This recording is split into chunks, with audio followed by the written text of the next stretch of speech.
어제 0시에 열렸었던 북한 열병식 아마 뉴스통에 많이 접하셨을 거예요. 그런데 그 후속 얘기, 그 추가로 공개된 사진들이 지금 화제가 되고 있습니다. 먼저 영상 먼저 보시고 이어가 보도록 하겠습니다. 조선노동당 총비서이시며 조선민주주의인민공화국 국무위원장이시며 조선민주주의인민공화국 무력 최고사령관이신 경애하는 김정은 동지께서 광장 추석단에 나오십니다.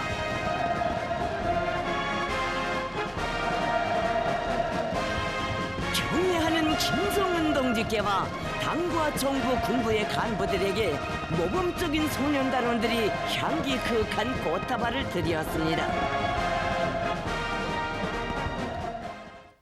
심야에 저렇게 많은 사람들이 모여서 뭐 열병식을 자축하는 것도 이채롭습니다만, 근데 언론들은요, 김정은 위원장의 모습에 많이 또 주목하는 것 같더라고요. 김유진 아나운서. 그렇습니다. 어제 열병식에 참석한 김정은 국무위원장의 모습, 한눈에 봐도 살이 굉장히 많이 빠진 모습이었는데요. 아하. 착용하고 있는 옷이 좀 헐렁해 보일 정도로 바지 밑단이 또 펄럭일 정도로 굉장히 넉넉한 모습이었다고 합니다. 그래요? 네. 작년에 10월과 비교해보면 더 확연한 차이를 느낄 수가 있었는데요. 그래요? 근데 얼굴에 혈색이 좀 좋아지고 셔츠 깃에 닿는 목 둘레 자체가 굉장히 다릅니다. 네. 보시면 알겠지만. 제가 비교해 드릴게요. 네, 지금 셔츠 깃에 닿는 목 둘레 굉장히 많이 다르지 않습니까? 왼쪽이 지난해 10월이고. 네, 그리고 얼굴도 굉장히 슬림해진 모습이었는데 어. 앞서서 우리가 트럼프 전 대통령이 회춘했다 이런 얘기했잖아요. 네. 지금 사진만 놓고 보면 김정은 국무위원장도 이게 어떤 게 최근 사진이고 어떤 게 지난해 사진인지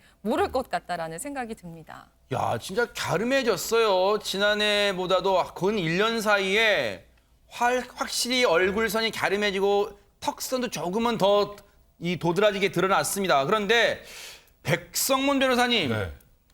이 지난해만 해도 몸무게가 뭐 100kg가 훌쩍 나오면서 건강 이상설도 제기됐었잖아요. 네, 그래서 공식성사에 좀 당분간 모습이 나오지 않아서 건강 이상설이 더 확대가 되기도 했었는데, 사실 김정은 위원장이 2012년 열병식 당시부터 지금까지 쭉 그 몸무게 변천사를 보면 2012년 2월 당시 보면 저 때 한 90kg 정도 됐습니다. 좀 많이 앳되네요, 지금보다. 그러네요, 네. 그리고 2017년 10월, 그다음에 지난해 11월 점점점 살이 찌죠.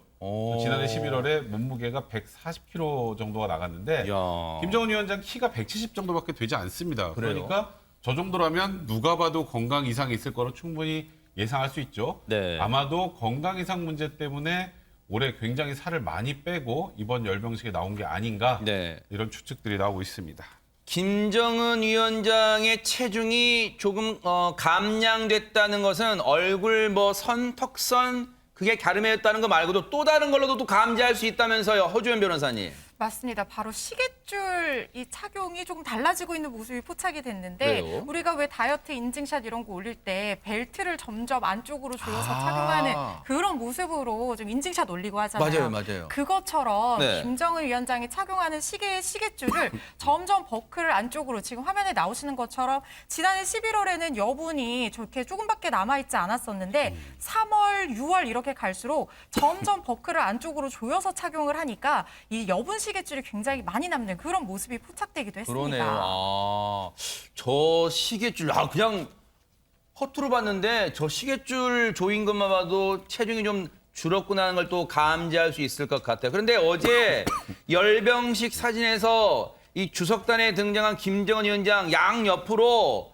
세상에 그 늦은 밤에 아이들이 잠도 안 자고 그냥 뭐 김정은 위원장에 막 착 달라붙어 있던데, 근데 그 장면이 뭐 연출된 장면인데 이런 얘기가 있습니다. 네, 그렇습니다. 그 사진을 이제 우리가 보게 되면 그 사진을 한번 좀 띄워주시면 예, 제가 보여드릴게요. 좋겠는데요. 네. 지금 이제 1972년도에 그 오른쪽이 그 김일성 그 당시에 이제 아이들을 데리고 이제 같이 찍은 사진이고요. 김일성 주석이 예, 아. 왼쪽.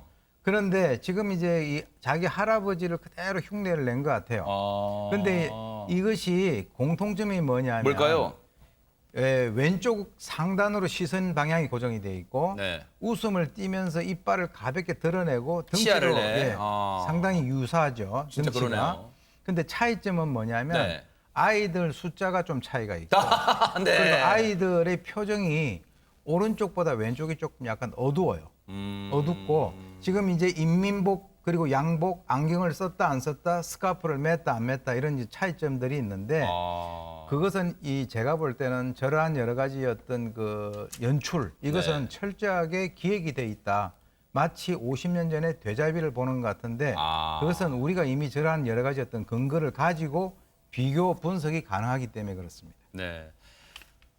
뭔가 할아버지 따라하기는 비단 이번이 처음은 아니잖아요. 근데 뭔가 이번에는 조금 따라하기는 하는 것 같은데 어색한 표정. 남자의 표정 보세요. 좀 무뚝뚝하기도 해요. 뭔가 반가워하는, 기뻐하는 듯한 모습이 글쎄 우리가 그러려니 해서 봐서 그런지 모르겠지만요. 그런데 김정은 위원장이 따라하는 건 또 이것만 있는 게 아니라면서요, 하정한 평론가님. 예, 어느 행사 사진이 있는데 네. 보시면은 김정은 위원장 집무실이 있는 평양에 있는 조선노동당 본부 청사 정원에서 네. 행사를 한 사진인데요. 저 이제 좌측에 있는 모습인데 네. 저게 마치 서양 모습 같잖아요. 언뜻 보면 미국 백악관 같네요. 네, 언뜻 보면 그 백악관에 로즈 가든이라고 있는데 거기에서 행사하는 모습처럼 보이도록 저렇게 연출이 된 거예요. 김정은 위원장 있네요, 진짜네요. 저게 그러니까 서양이 아니라 미국도 아니고 북한이라는 거죠. 그러니까 북한이 우리도 이렇게 번듯한 행사를 하는 정상적인 나라다. 그런 걸 과시하는 의미에서 저는 사진들을 찍어서 공개한 것 같습니다. 네. 진짜 이거 멀리서 잡힌 사진만 보면 이게 북한 노동당 청사 앞에 잔디밭인지 아니면 진짜 우리가 흔히 봤던 외신통에 봤던 백악관 앞에 앞마당에 잔디밭인지 보세요. 오른쪽이 그 백악관이에요. 진짜 흡사합니다. 그래서 이거 평양이야? 미국이야? 하는 것 같은데 그런데 열병식 도중에 눈길을 끈 장면이 또 있다고 합니다. 김유진 아나운서. 네, 김정은 국무위원장 어깨에 손을 대고 있는 이 분홍색 저고리 차림의 묘령의 여인이 포착이 된 건데요. 이 여성의 정체는 리춘희 조선중앙TV 아나운서였습니다.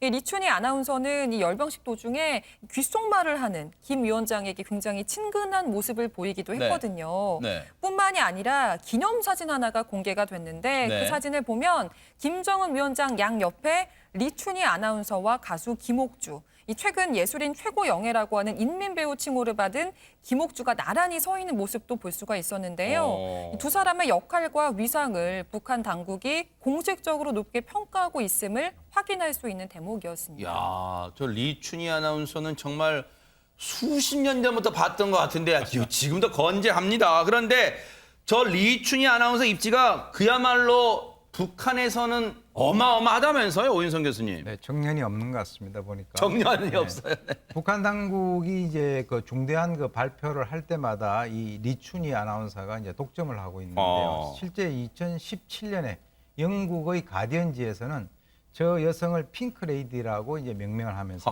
지금 저고리가 지금 핑크색 아닙니까? 핑크레이디요. 예.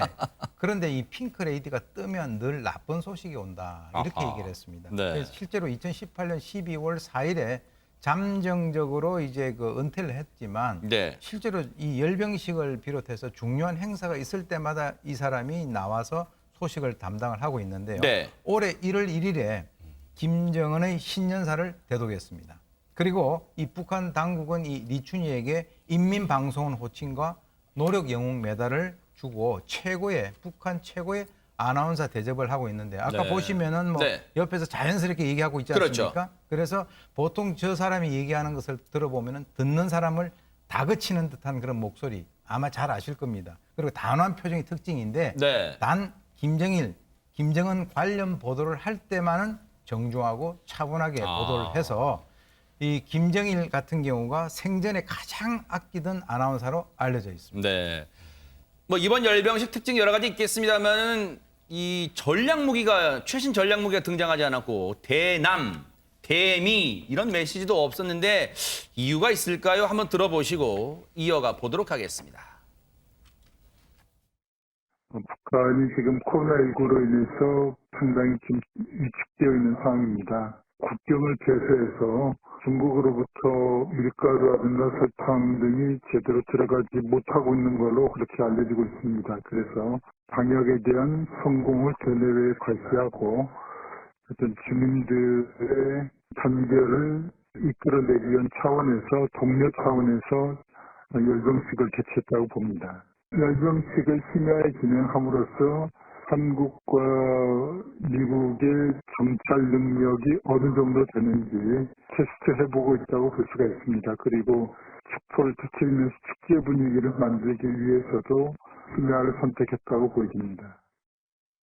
일단 전문가 얘기 중에 북한의 코로나 상황이 심각할 수 있다는 얘기 나오는데 그동안 북한은 코로나 확진자 0 이렇게 얘기했잖아요. 네, 대외적으로는 코로나 확진자 0이라고 했죠. 근데 어제 이 열병식을 보면 열병식 하면 항상 이제 뭐 ICBM 같은 전략무기 같은 거 신무기 강서 공개됐는데 어제는 전혀 없었습니다. 그리고 주목할 건 김정은 위원장이 무슨 연설을 하지도 않았고요. 아하. 그리고 대남 대미 메시지도 전혀 없었습니다.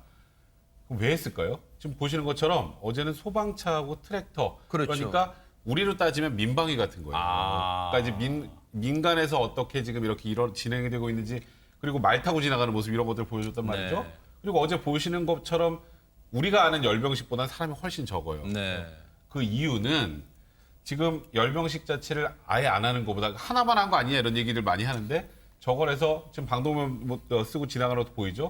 우리 코로나19 잘 극복했어. 라는 이제 대내 선전 메시지를 내기 위한 열병식이 아니었나 이런 해석이 나오고 있습니다. 네. 자, 어쨌든 또 저 모습도 전 세계에 관심을 또 충분히 끌었다 이렇게 또 볼 수도 있을 것 같습니다.